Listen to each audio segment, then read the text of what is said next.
हम एक और रिक्वेस्ट करेंगे कि जितने भी हमारे रेलवे के छात्र हैं जो कि रिज़ल्ट में जो भी गड़बड़ी हुई है, अगर हम रेलवे को नुकसान पहुंचा रहे हैं तो हमारी प्रॉपर्टी है, कहीं ना कहीं हमारी नुकसान हो रही है। हम समझ सकते हैं कि हम इतने पढ़ाई लिखाई करके हमारे पास रोज़गार नहीं होता, तो ये दुनिया बोलती है कि शिक्षित बनो, लेकिन शिक्षित बन के भी हम अपने आप को कुछ नहीं कर पाते हैं तो हमें गिल्टी फील होती है और हमारा लक्ष्य पूरा नहीं हो पाता है। और मैं समझ सकता हूँ आप सबकी भावनाओं को, और सरकार आपकी ज़रूर सुनेगी। और ये सिस्टम के खिलाफ आप लोग का ये धारणा था, चाहे जो भी था, तो मैं बस ईश्वर से प्रार्थना करूँगा कि हमारे भाइयों को जल्दी से जल्दी वो चीज़ें हो जिसकी डिमांड आप सब कर रहे हैं सरकार से, और आपका हक भी है, क्योंकि हम हर चीज़ करके गरीबी में अपने आप को शिक्षित बनाने की कोशिश कर रहे हैं, पढ़ते हैं लिखते हैं इसलिए ताकि हम आगे चल के अपने जीवन को अच्छे से चला सकें, हमें रोज़गार मिल सके। बट ठीक है, धीरे धीरे सब चीज़ हो जाएगी।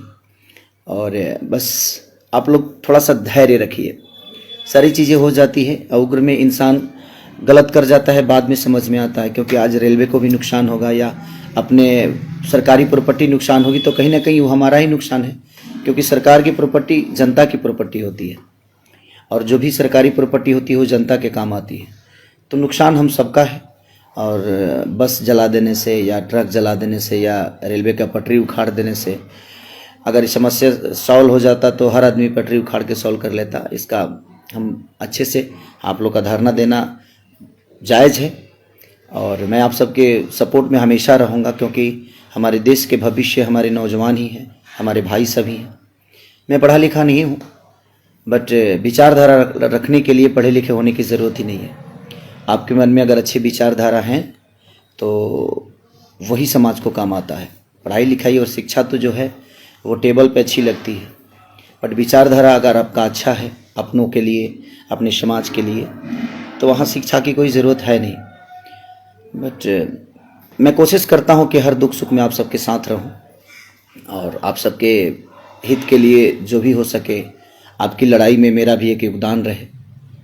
बट मैं चाहूँगा कि हाँ, प्लीज़ आप लोग उग्र होकर ऐसा कुछ ना करें जिससे हमारा ही नुकसान हो। और अपनी बातों को रखने का तरीका बहुत है, बट ठीक है, जो भी हुआ सरकार ने हमारी डिमांड को पूरा किया और चीज़ें हो रही है, तो अब इस चीज़ को रोक दिया जाएगा तो शायद बहुत सारी चीज़ें बच जाएगी, और उसमें नुकसान सबका है।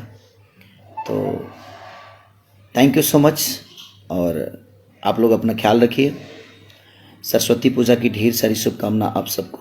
ऐसे ही प्यार देते रहिए खेसारी लाल यादव को, अपने इस बेटा को, अपने भाई को, और टीम खेसारी जो मेरा ये आईडी है, इससे जितना लोग आप जुड़ेंगे हमें खुशी होगी कि हम इतने सारे लोगों के प्यार में हैं। तो सिर्फ प्यार करने के लिए आप टीम खेसारी को और इस वीडियो को शेयर भी करिए, ताकि ज़्यादा से ज़्यादा लोगों तक पहुँचे हमारी बातें, ताकि जो चीज़ें हो रही है वो ना हो। तो कोशिश करिए अपने आप को, क्योंकि आपके ऊपर पूरी आपके परिवार की जिम्मेदारी है, इस देश की जिम्मेदारी है। तो देश की जिम्मेदारी जब आती है, परिवार की जिम्मेदारी आती है, तो आदमी गार्जियन बन जाता है। तो आप एक गार्जियन बन के सोचिए, और आज नहीं तो कल वो चीज़ें पूरी होगी आपकी, क्योंकि आपकी लड़ाई हक की लड़ाई है, और हक की लड़ाई में हम हमेशा आपके साथ रहेंगे।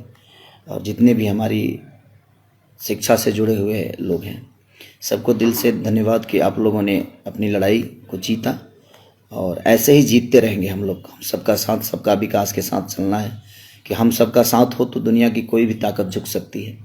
और बस उग्र ना हो, उसमें किसी का नुकसान ना हो, अपना ना हो, अपने परिवार का नुकसान ना हो। तो कोशिश करिए, और टीम खेसारी को भी आप लोग प्यार दीजिए, क्योंकि ये मेरी आईडी है और इस पर भी मैं आता रहूँगा, आप सबसे मिलता रहूँगा, कुछ बातें करता रहूँगा। तो थैंक यू सो मच, और जितने भी लोग खुश रहें, आबाद रहें, अपने माँ बाप को हमेशा खुश रखिए, क्योंकि उनके विश्वास हैं आप सब।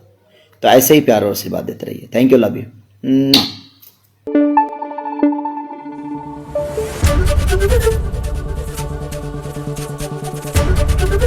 एबीपी न्यूज आपको रखे आगे।